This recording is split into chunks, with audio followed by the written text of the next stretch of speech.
On Father's Day, my son said, "I wish you were never my dad."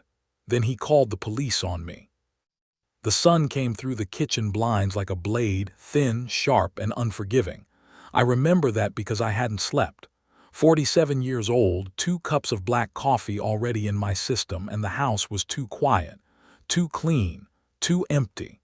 My wife, Lena, had left for her sister's place 3 days ago. Just some space, she'd said.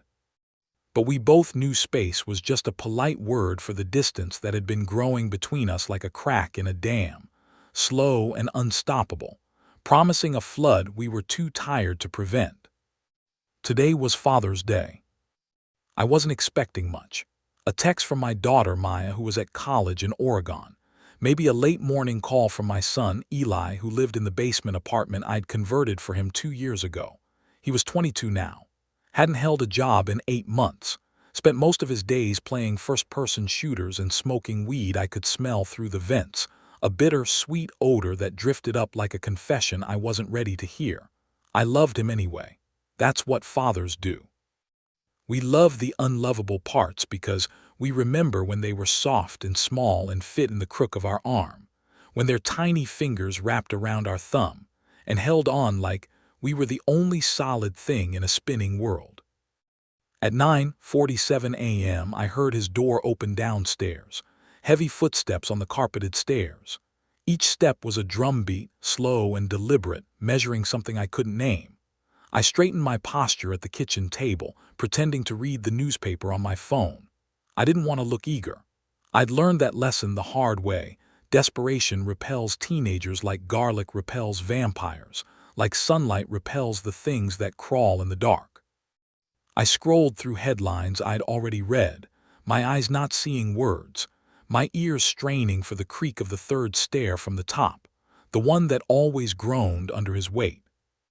He appeared in the doorway. Eli, 6'2", his mother's blue eyes my stubborn jaw. He was wearing a black hoodie despite the June heat, and his hair hadn't been washed in days, matted and greasy, falling across his forehead like a curtain he hid behind.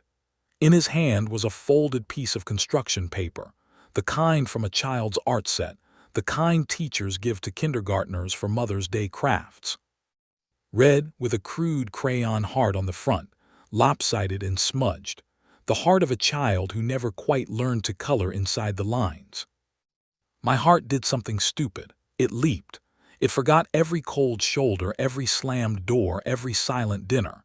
It remembered only the boy who used to run to the door when I came home from work, shouting, "Daddy," with such pure joy that my tired bones forgot their ache. That boy was in there somewhere, I told myself. He had to be. "Hey, Dad," he said, flat, no emotion. His voice was a wall, smooth and impenetrable. "Hey, Bud." I kept my voice steady, soft, the voice I used when he was sick and needed comforting. "Happy Father's Day."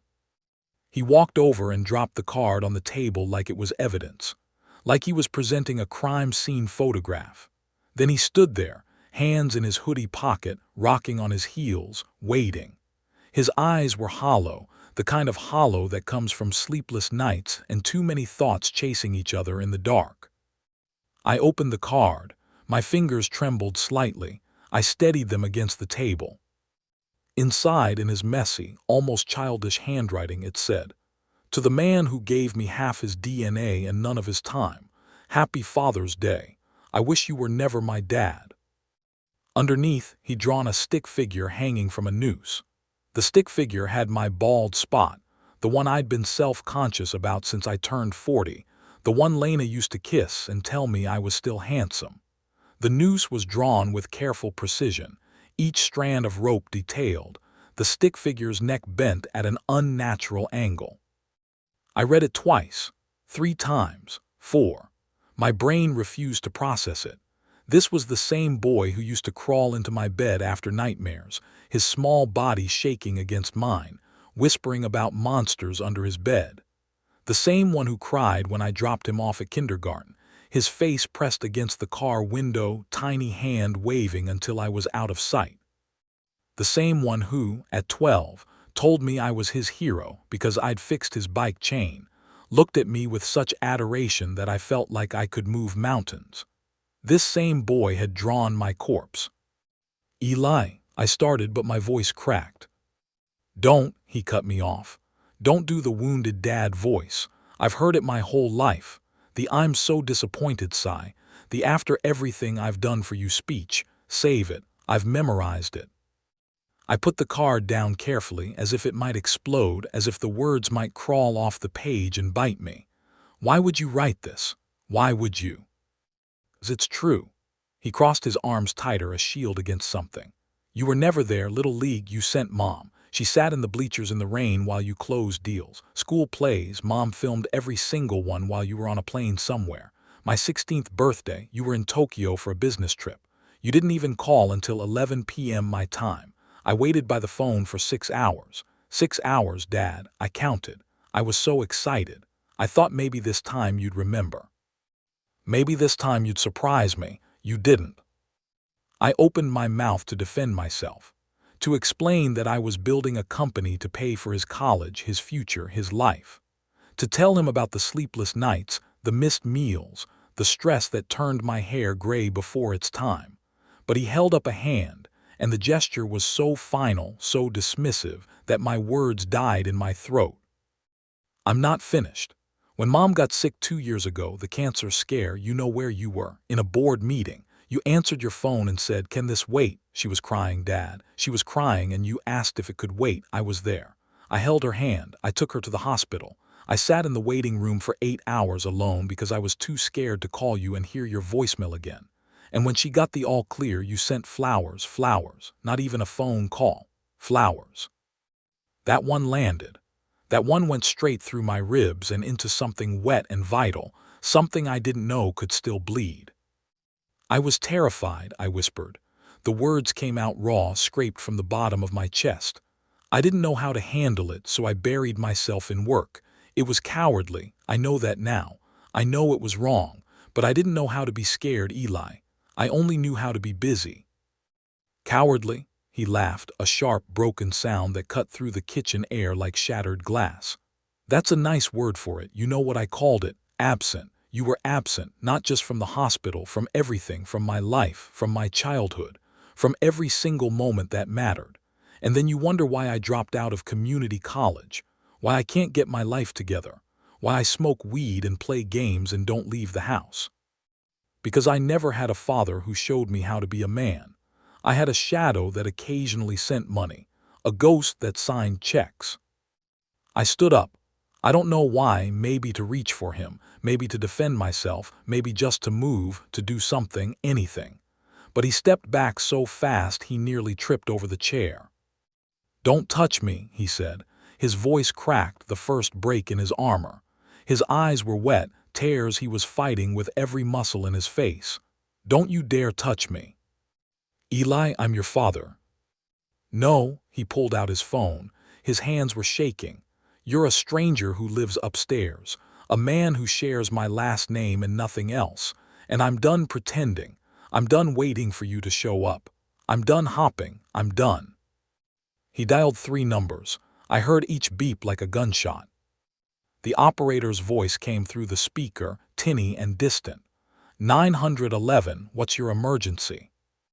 Eli looked me dead in the eye.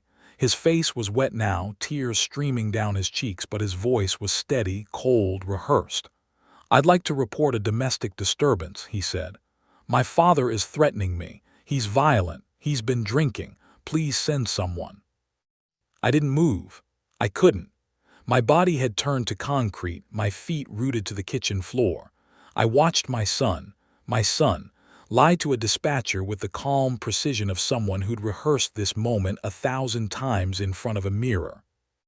"Yes, ma'am, he's drunk. He's been drinking since 8 a.m. He threw a glass at me. No, I'm not hurt, but I don't feel safe. He's unpredictable. Please hurry." I looked at the kitchen counter. My coffee mug was still there, half full, a faint ring of brown at the bottom. No glass had been thrown. No bottle was in sight. I hadn't touched him. I hadn't even raised my voice. My hands were shaking, but they were empty. When he hung up, he pocketed the phone and stared at me. His chest was heaving, whether from adrenaline or regret I couldn't tell. Maybe both. "Why?" The word came out as a croak, one syllable that carried 30 years of confusion. "Because you need to know what it feels like," he said. His voice was quieter now, almost gentle, which was somehow worse. "To be powerless, to have someone else decide your reality. Every time you chose work over me, every time you missed a game, a birthday, a hospital visit, you called the police on my childhood. You just didn't use a phone. You used silence. You used absence. You used the slow, grinding violence of not being there." I felt something crack inside my chest. Not my heart, something deeper. Something I didn't have a name for. Something that held my identity together, my sense of who I was, what kind of man I'd become. It splintered like dry wood under a heavy boot. The sirens came in 3 minutes. I know because I counted. 180 seconds to destroy 30 years of memories. 180 seconds for my son to turn me into a criminal in the eyes of the law. 2 officers, one male, one female, both in their early 30s, both with that practiced calm that comes from walking into volatile situations every day. They knocked on the front door like they were visiting a neighbor, polite, almost apologetic. But I saw their hands hovering near their belts, fingers resting on tasers and holsters. They'd been told I was violent. They'd been told I was drunk and dangerous. "Sir, step away from the kitchen," the male officer said, his voice firm but not aggressive. "Put your hands where we can see them. Slow and easy." I raised them slowly, palms out, the universal gesture of surrender. "Officers, I don't know what my son told you, but I haven't touched anyone. I haven't been drinking. That's coffee on the counter. Please look around. There's no broken glass. There's no—" The female officer moved toward Eli, her body angled to shield him, her voice soft and reassuring. "Son, are you okay? Did he hurt you?" Eli nodded, but his lip was trembling. He was still crying, tears cutting clean tracks through the grime on his cheeks. Real tears or performance. I couldn't tell anymore. That was the worst part. I couldn't tell if my own son was acting or breaking down, or if they had become the same thing, indistinguishable after so many years of pain. "He's been like this all morning," Eli said, his voice small, wounded, the voice of a victim. "He gets like this when Mom leaves.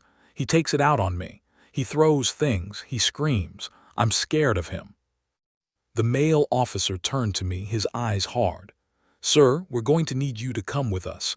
Turn around, hands behind your back." "On what charge?" My voice was shaking. I hate that it was shaking. I hate that I sounded guilty. "I've done nothing. He called you. He made it up. Look at me, look at my hands. No bruises, no redness. I haven't touched a single person in this house." "Sir, I'm going to ask you one more time. Turn around. Put your hands behind your back. Do not make this harder than it needs to be." Eli was watching me. His expression was unreadable, a mask of grief and something else. Something that flickered in his eyes for just a second, doubt, regret. Or was I imagining it because I couldn't bear to believe my son could hate me this much? His jaw tightened, the muscle twitching, and he looked away. I put my hands behind my back. The cold metal of the cuffs bit into my wrists, too tight, the way they always do in the movies. I felt the click, the finality of it, and my life split into before and after. As they led me out the front door, past the rose bushes Lena had planted, past the welcome mat that said "Home, sweet home," I turned my head.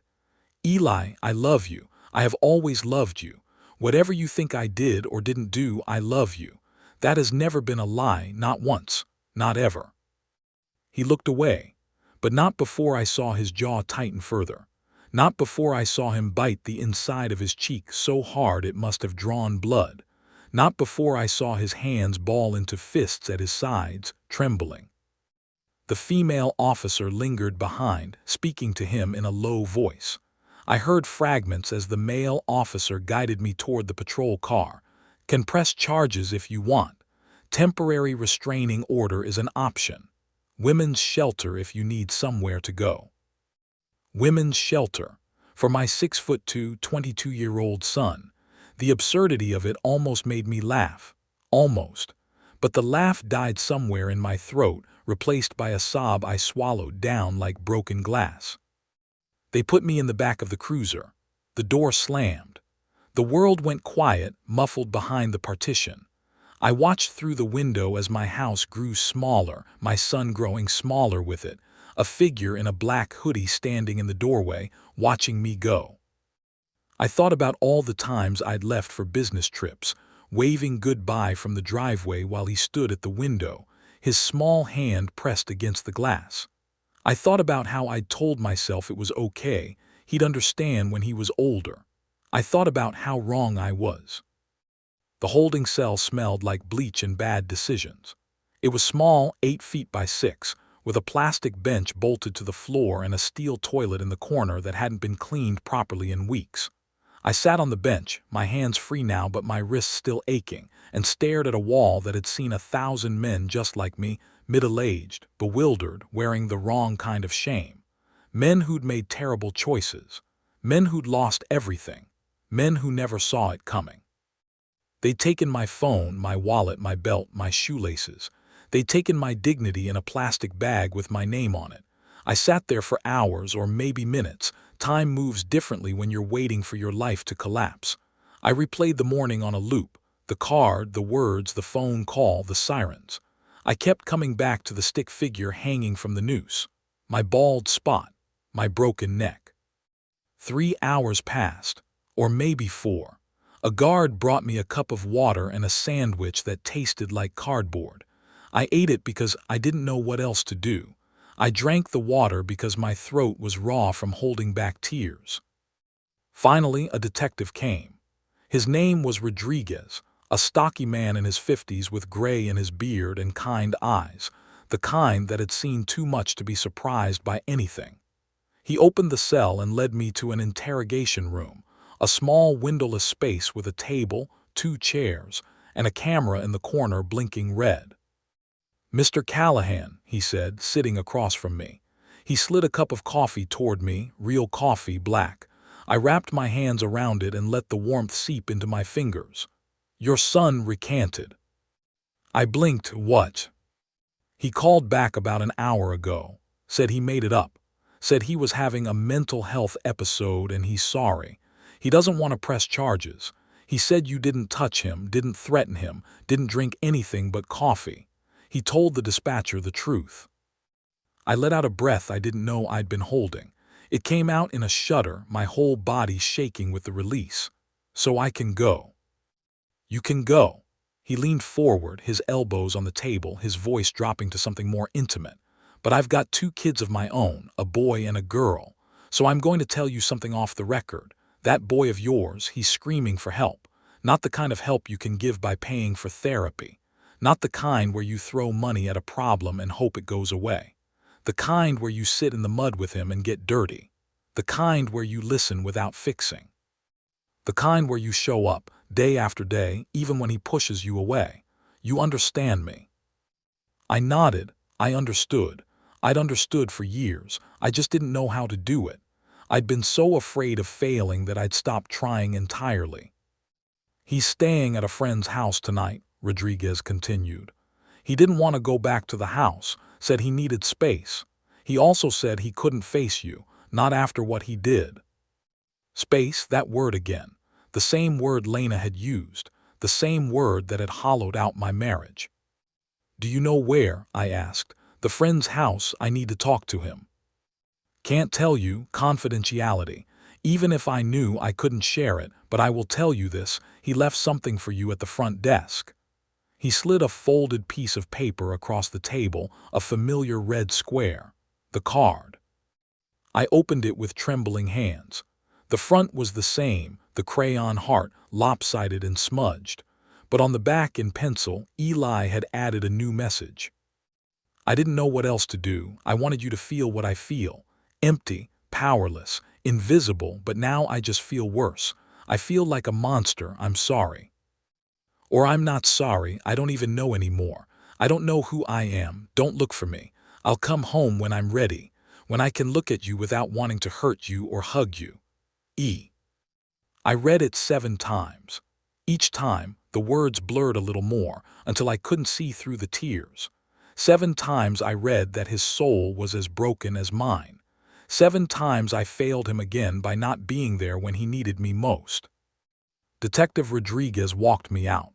He didn't say anything, just put a hand on my shoulder and squeezed. It was the kindest touch I'd felt in years. I took a cab home because they'd impounded my car for safety reasons, a bureaucratic phrase that meant they'd suspected me of being a threat. The house was exactly as I'd left it, coffee mug on the counter, card on the table, son moving from the kitchen to the living room as afternoon bled into evening. Everything was in its place. Nothing had changed, but everything had changed. I walked downstairs to Eli's basement apartment. I'd never been down there without knocking. It was his space, his territory, his sanctuary. But tonight I didn't care. Tonight I needed to understand. I needed to see the world through his eyes. The door was unlocked. I pushed it open. The smell hit me first, stale weed, unwashed clothes, fast food wrappers, the sour scent of neglect. The room was chaos. Clothes everywhere, piled on the floor like a second layer of carpet. Empty energy drink cans on every surface. His gaming setup with 3 monitors still glowing with a paused screen of some war game, soldiers frozen mid-explosion. But on his bed in the middle of the mess was something that made me stop. Something clean, untouched, almost sacred. A photo album. One I hadn't seen in years. Our family album. The one Lena had made when the kids were small, filled with school pictures, vacation photos, holiday gatherings.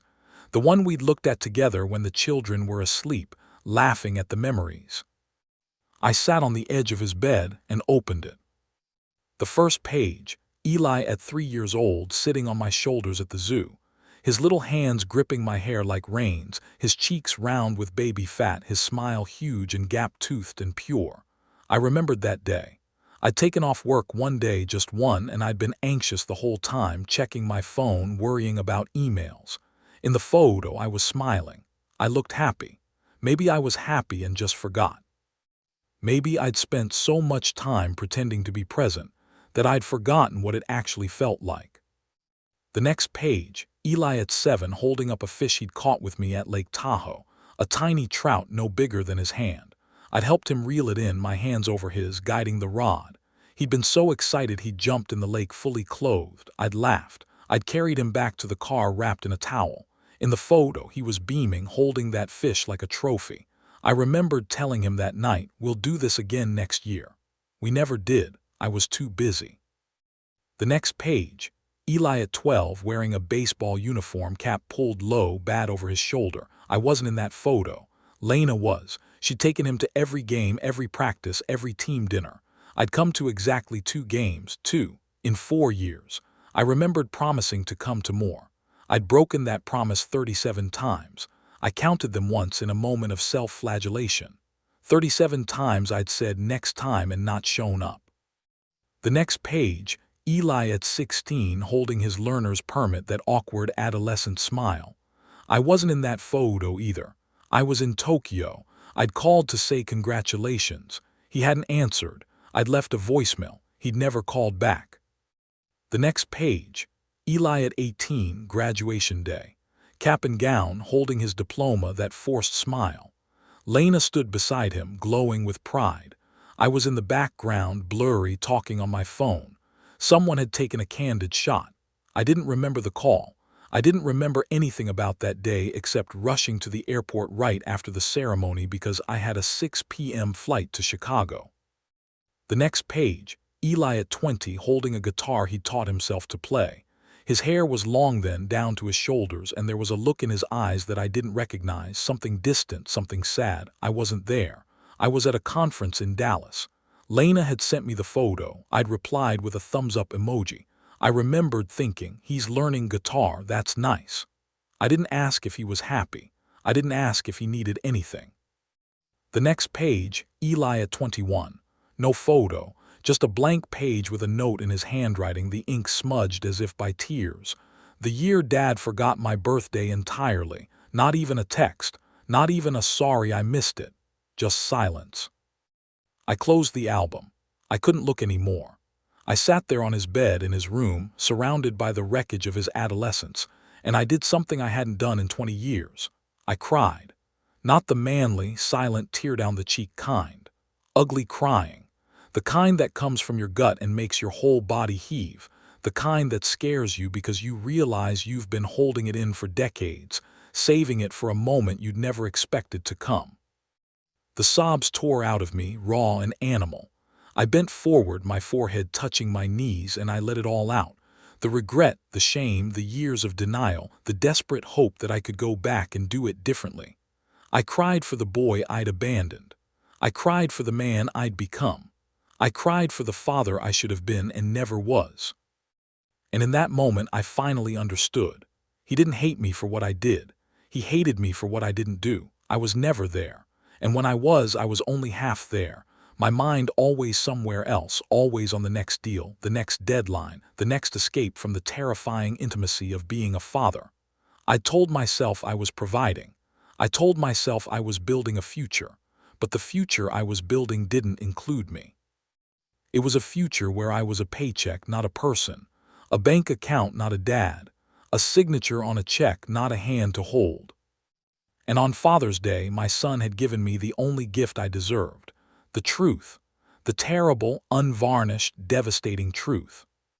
I cleaned his room, I don't know why.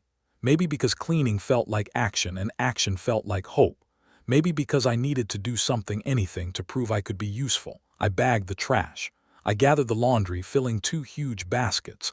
I opened the windows to let out the stale, weed-tinged air. I made his bed with fresh sheets from the linen closet. I lined up his gaming controllers. I folded his hoodies and hung them in his closet. I scrubbed the stains from his desk. I vacuumed the floor, then vacuumed it again, not because it needed it, but because I needed the noise to drown out my own thoughts. Under his pillow I found something else. A letter, handwritten on notebook paper, the kind with spiral holes on the side, dated 3 days ago, the day Lena left. I unfolded it carefully, like handling a holy relic. Dad, if you're reading this, something happened to me, or I finally grew a spine and gave it to you. I don't know which is worse, probably the second one. I've been writing and rewriting this for months, hundreds of drafts. I want to say I hate you, but I don't. I want to say you were a bad father, but you weren't, not in the ways that count. You never hit me, you never drank, you never cheated on Mom, you were just absent. And that's a different kind of violence. The quiet kind. The kind that makes you feel like a ghost in your own home. When I was 10, I had a nightmare that you died in a plane crash. I woke up screaming. I ran to your room and you weren't there. You were on a red-eye to Singapore. I cried alone until I fell asleep on your side of the bed, your pillow smelling like your cologne. The next morning, Mom told me you'd called, but you didn't ask for me. You asked for her. You asked if she'd paid the electric bill. When I was 13, I got into a fight at school. A kid called me a loser because I didn't have a dad who showed up to games. He said you probably didn't even know my name. I punched him so hard I broke his nose. They called you. You were in a meeting. You sent an assistant. I sat in the principal's office for 3 hours waiting for my father to show up. He never did. I walked home alone in the rain. You called that night and asked if I'd learned my lesson about fighting. You didn't ask if I was okay. You didn't ask if I was bleeding. When I was 17, I told you I wanted to be a writer. I showed you a story I'd written. It was about a father and son who built a treehouse. You read the first page. You handed it back and said, "That's not a real career. Study business, be practical." So I tried. I failed every class because I was studying something I hated to make a man I loved proud, and he didn't even notice. He didn't read the story. When I was 19, I had a breakdown. I couldn't get out of bed for 2 weeks. I dropped out of college. I didn't tell you for 3 months because I was scared of your disappointment. When you finally found out, you didn't yell. You didn't hug me. You said, "We'll figure it out financially." You didn't ask me how I felt. You didn't ask me if I was okay. You didn't ask me what I wanted. You just talked about money. When Mom got sick, I watched her cry in the kitchen alone. I held her hand through every doctor's appointment. I took her to every chemo session. I was 20 years old and I became the man of the house because you were too busy being the provider to be present. Do you know what that does to a son? It makes him resent you, but it also makes him desperate for your approval.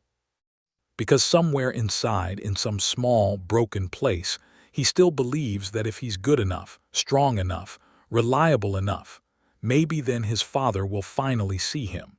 Maybe then his father will be proud. I know you'll read this and think I'm being dramatic. You'll think I gave you everything. And you did. You gave me a house, a car, an education fund, a trust fund. You gave me everything except yourself.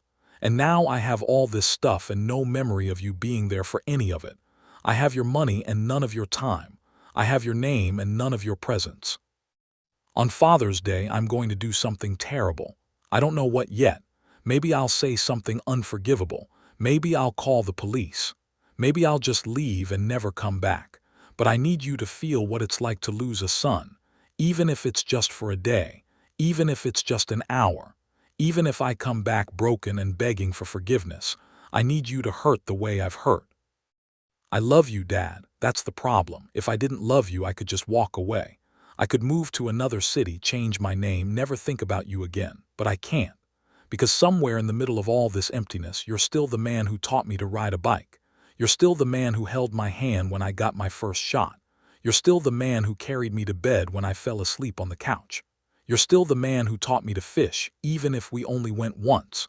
You're still my father. And I don't know how to stop needing you. I don't know how to stop wanting you to finally show up. Please don't make me need you alone. Please don't make me wait any longer.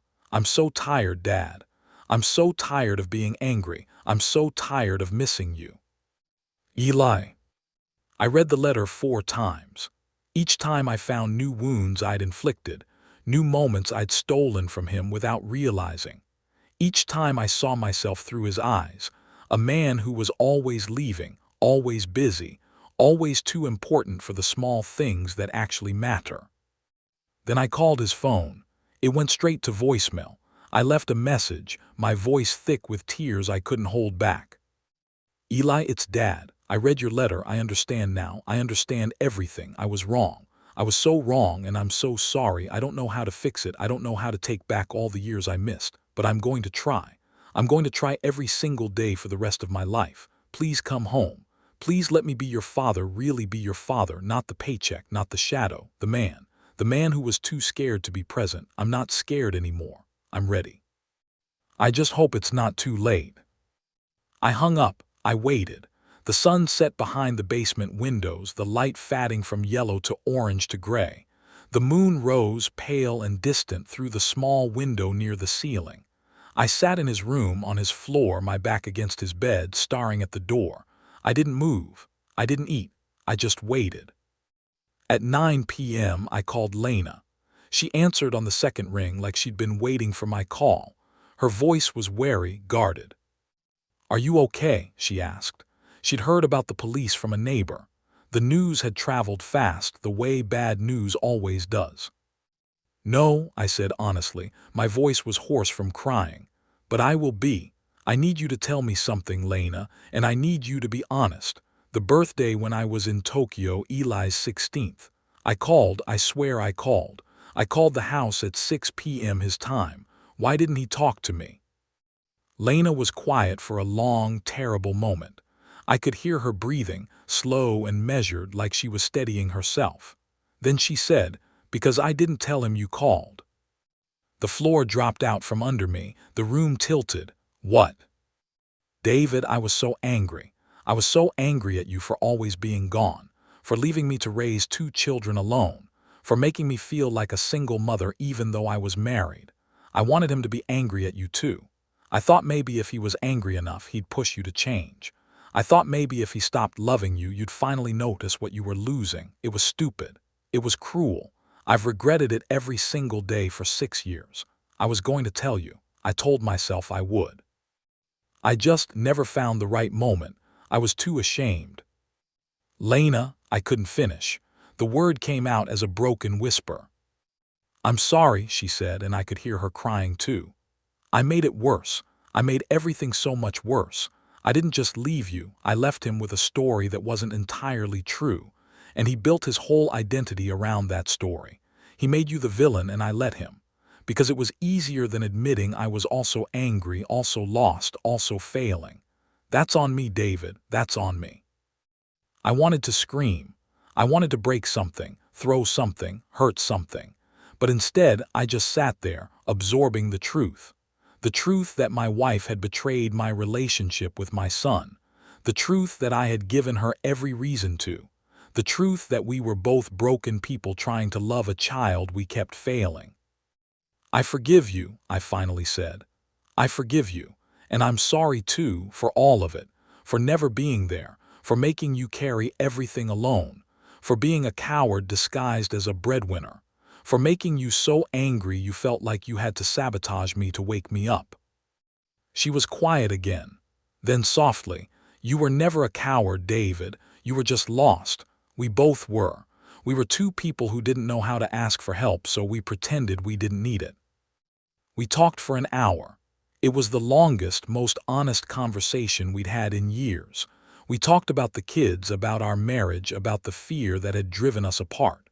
We cried together over the phone. We laughed at old memories. We promised to try again, not because we had to, but because we wanted to. When I hung up, I felt lighter, and heavier at the same time. Lighter because the truth was finally out. Heavier because I knew how much work lay ahead. At 11:47 p.m. I heard footsteps on the stairs. Slow, hesitant, each step a question. I stood up, my knees cracking, my heart pounding so hard I could hear it in my ears. He opened the door slowly, like he was expecting me to yell, to throw something, to become the monster he described on the phone. Instead, I just looked at him. His eyes were red, swollen. His hoodie was stained with something, maybe tears, maybe soda, maybe both. His shoulders were slumped, defeated. "I got your message," he said. His voice was raw, scraped clean of all pretense. "I listened to it 14 times. I made myself listen to it 14 times so I could believe it." I stood up, my knees cracked. I meant every word, every single word. "Did you?" He stepped into the room. He looked around at the cleaned floor, the open windows, the laundry bags, the fresh sheets on his bed, the folded clothes. "You cleaned my room." I had to do something. I couldn't just sit there. I couldn't just wait. He laughed, not the sharp, cruel laugh from this morning, but a tired, broken, exhausted one. "You always had to do something. You couldn't ever just be. You couldn't ever just sit with the mess. You always had to fix it, even when fixing meant ignoring what was really wrong." "Eli, let me finish." He held up a hand, but his voice was gentle, not cutting, not angry, just tired. "I'm not going to yell. I'm done yelling. I did something terrible today. I lied to the police. I called them on my own father. I could have ruined your life. I could have put you in prison. I could have taken everything from you. And for what? To prove a point. To make you feel a fraction of what I feel every single day. That's not who I want to be. That's not who I am." He sat down on his bed. He looked small. My son, 6'2", broad-shouldered, strong, looked like a little boy. He pulled his knees up to his chest and wrapped his arms around them, a posture I remembered from his childhood. "I'm sorry," he whispered. "I'm so sorry. That wasn't me. That was the anger. The anger has been living inside me for so long I forgot where I ended and it began. I thought I was the anger. I thought I was the hate. I didn't remember who I was before it." I sat down next to him. I didn't touch him. I didn't want to push. I didn't want to make the same mistake of forcing connection instead of letting it grow. "Can I tell you something?" I said. "About that day in Tokyo, the day you turned 16. He looked at me sideways, suspicion flickering in his red-rimmed eyes. "What about it?" "I didn't forget your birthday. I know you think I did, but I didn't. I was on the phone with a client until 10:45 p.m. Tokyo time.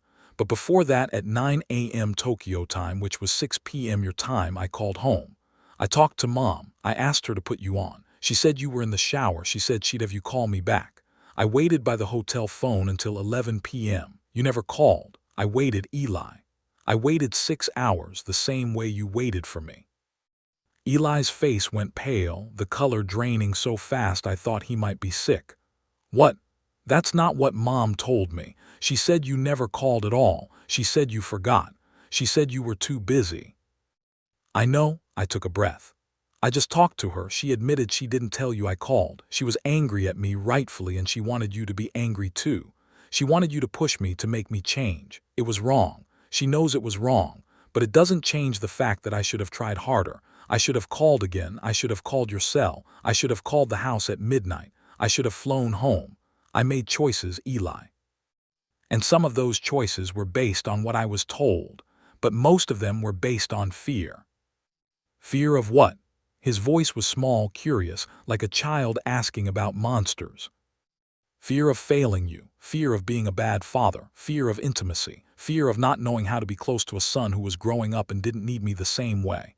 I was scared, Eli. I was terrified, and scared men run. They bury themselves in work. They hide behind meetings and deadlines and paychecks because those things are safe. You can't fail at a spreadsheet. You can fail at being a father. And I was so terrified of that failure that I created it. I became the failure I was afraid of. He was quiet for a long time. The only sound was the hum of his gaming PC, the distant buzz of a refrigerator upstairs. I didn't know, he finally said. Mom told me you forgot. She told me you were too busy. She told me I shouldn't expect anything from you. I believed her because it matched everything else I felt. It matched every empty seat in the bleachers, every missed birthday, every I'll be there that turned into I'm sorry something came up. It all fit together like a puzzle I'd been solving my whole life. I know, and I'm not making excuses for her, but I'm also not blaming her. I should have been there. I should have fought harder. I should have called you back myself, not waited for you to call me. I was a coward, but I don't want to be that man anymore. I don't want to be the man who waits. He put his head in his hands. His shoulders shook. I've been so angry for years. I've been building this whole story in my head where you didn't care, where I was invisible, where my life didn't matter to you. And maybe some of that was true, but not all of it. And the parts that weren't true, I made them bigger. I fed them. I let them grow until they ate everything else. No, I agreed. Not all of it. Some of it was me being scared. Some of it was me not knowing how to be close to you after you stopped being little. Some of it was me making excuses. Some of it was me being a bad communicator. But none of it was because I didn't love you. I've always loved you, Eli. I just loved you poorly. I loved you from a distance because I didn't know how to love you up close. He looked up. His eyes were wet again, but there was something new in them, a flicker of hope, fragile and tentative. I called the police on you. I could have gotten you arrested. I could have ruined your reputation. I could have destroyed everything you built. You could have, but you didn't. You recanted. You told the truth. That took courage, Eli, more courage than I've ever shown. No, it didn't, he shook his head. I did it because I felt guilty, because I saw your face when they put the cuffs on you. I saw you look at me like I'd broken something irreplaceable, and I realized I'd become the thing I hated. I'd become the person who causes pain. I didn't want that. I don't want to be that person. Guilt is the first step to courage, I said. It means you have a conscience. It means you know right from wrong. That's more than some people ever learn. That's more than I learned for 47 years. He snorted a wet half-laugh. That's a dad thing to say. I'm your dad. It's my job to say dad things. I paused, gathering myself. It's my job to show up too, and I've been failing at that, but I want to try, not because you called the police. Not because you wrote me a terrible card, not because I'm scared of losing you, because you're my son and I don't want to lose you. I want to earn you. I want to be worthy of you. I want to be the man you deserved all those years ago. We sat in silence, the kind of silence that doesn't feel empty, the kind that feels like a bridge being built, plank by plank, across a chasm that had seemed uncrossable. Then he leaned over. He leaned into me. His head rested on my shoulder, the same way he did when he was 3, watching cartoons, when the world was simple and I was his hero. The weight of his head, the warmth of him, brought me back to every moment I'd missed and every moment I still had. I don't know how to trust you again, he said, his voice muffled against my shirt. I don't know how to earn it, but I'm going to figure it out. I'm going to spend the rest of my life figuring it out if I have to. You're going to have to prove it. I will. Every day. Every day. Every single day, Eli. I'm not going anywhere. I'm not going to hide. I'm not going to run. I'm going to be here even when it's hard, especially when it's hard. He started crying.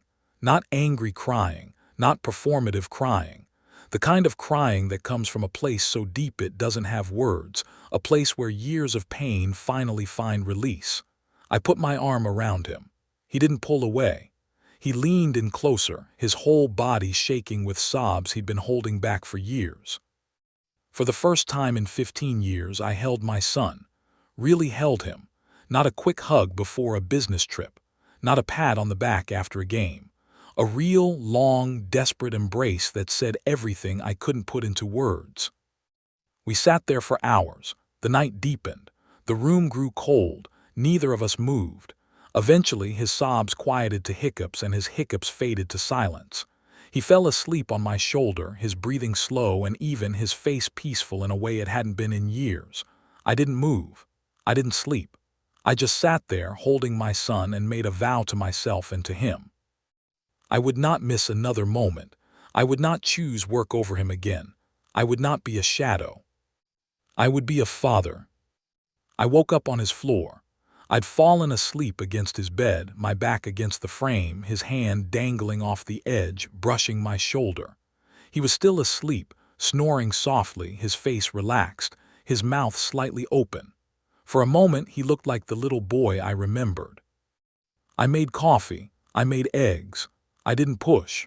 I just put a plate on the table and sat across from him when he shuffled into the kitchen, his hair a mess, his eyes puffy. He ate without speaking. Then he said, "What happens now? I mean, what do we do? How do we fix this? What do you want to happen? What does fixed look like to you?" He thought about it, chewing slowly. "I want to stop hating you. I don't want to spend my whole life being angry. It's exhausting. I'm tired of carrying it. I want to have a father, a real one, not a voice on the phone, not a name on a check, a person." Okay, then we start there. And I want to get help. The anger, it's not just about you. It's about me too. I think I need therapy. I think I need to figure out who I am without all this rage. I've been so defined by it that I don't know what's left. "That's the smartest thing you've said in years," I said, and for the first time, I meant it without a hint of sarcasm. He smiled, a real smile, small, hesitant, crooked, but real. "You know," I said, pushing my coffee cup aside, "I've been thinking I'm going to retire early. I'm going to sell the company. I've got enough money. I don't need more. I need time. I need to be present. I can't get the past back, but I can show up for the future." "You don't have to do that. You don't have to give up everything." "I know. I want to be around. I want to go to your writing classes. I want to read your stories. I want to see who you become, not just hear about it from Mom. I want to be there for every single boring, ordinary, beautiful moment." He looked down at his plate, his fork pushing scrambled eggs around. "That would be nice, but you don't have to give up everything for me. I don't want you to resent me." "I won't. I'm not giving up. I'm gaining. I'm gaining you. And that's worth more than any company, any deal, any corner office." We finished breakfast in silence. But it was a good silence, the kind that comes when two people are learning to be comfortable with each other again. 3 months later, I sold the company for less than I could have gotten. I didn't care. The money was enough. What mattered was what I gained. I moved into the basement apartment. Eli took the upstairs. We swapped. He said it was symbolic. He was probably right. The man who had been hiding in the basement, the boy who couldn't face the world, finally got to live above ground. Lena and I started couples therapy. It was messy. We screamed. We cried. We said things we'd held back for decades, things that had festered and grown in the dark. We learned to listen. We learned to apologize. We learned to forgive. She moved back in after 6 weeks and we started dating again. It was awkward at first, like two teenagers on a first date. but slowly we remembered why we'd fallen in love in the first place. Eli enrolled in a community college writing program. His first short story was about a father and son who built a treehouse. It was fiction. We'd never built a treehouse, but he said it was how he imagined we could have been. I cried when I read it, not because I was sad, because I was proud. On the last Sunday of every month, we have Father-Son Day. We don't plan anything. We just spend the whole day together, no phones, no distractions. Sometimes we fish. Sometimes we watch bad movies. Sometimes we just sit on the porch and don't say anything. The silence doesn't feel empty anymore. It feels comfortable. It feels like family. He still has bad days. So do I. The anger doesn't disappear overnight. It shrinks, becomes less important. There are still moments when I see the hurt in his eyes, the echo of all those empty seats and missed phone calls. And I sit with him. I don't fix it. I don't run. I just stay. Yesterday he came to me with a new card. Handmade. Red construction paper. A crayon heart on the front, lopsided and smudged just like the old one. Inside he'd written, "To the man who finally showed up. Happy Father's Day, Dad. I'm glad you're my father. I'm glad you never gave up. I'm glad you stayed. I love you. Eli." I framed it. It hangs on my wall, right next to the photo from our fishing trip. That night, as I was getting ready for bed, I found a note slipped under my door. His handwriting, familiar and careful. "Hey, Dad, I was thinking about that day, the day I called the police. I don't regret calling them, not because I wanted to hurt you, but because it was the only way I knew how to get your attention. I had to break something to make you see. I broke your trust. I broke our family. I broke myself. But out of the broken pieces, we built something new, something stronger, something real. Thank you for not walking away when I pushed you away the hardest. That's what a real father does. He stays. Even when it hurts, even when he doesn't deserve the chance. Your son forever." I sat down at my desk and wrote back. My hand was steady, my heart full. "Dear Eli, I will never stop being sorry for the years I missed. I will also never stop being grateful that you gave me a second chance. The day you called the police, I thought my life was over, but it was just beginning. You taught me that love isn't about being perfect. It's about being present. It's about showing up even when you don't know how. It's about admitting you're wrong and trying to be better. Thank you for being brave enough to break me so I could be rebuilt. Thank you for not giving up on me. I love you. Always. Dad." I slipped it under his door. I heard him pick it up. I heard him walk back to his bed. I heard him read it. And then I heard him laugh, a quiet, happy sound. In the morning, my note was gone, but on the kitchen table there was a new one. "Breakfast, my treat, I'll cook.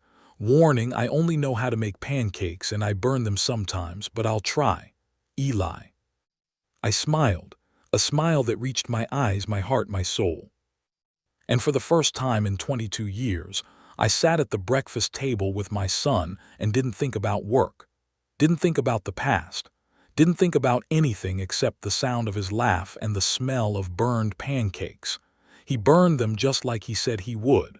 They were crunchy and black on the edges and perfect. Because that's what fathers do. We show up, we stay, we love, even when it's hard, even when it hurts, even when we don't deserve the chance. We show up, we stay, we love, and we keep showing up day after day until the scars become stories and the stories become healing. 1 year later, Father's Day came again. The sun came through the kitchen blinds, not like a blade this time, like a warm hand, gentle and familiar, touching everything with gold. Eli walked in holding a framed photo. It was from our fishing trip last month. Both of us, holding up a single trout, grinning like idiots, our faces sunburned and happy. "For you," he said, "to replace the blank pages in the album." I took it.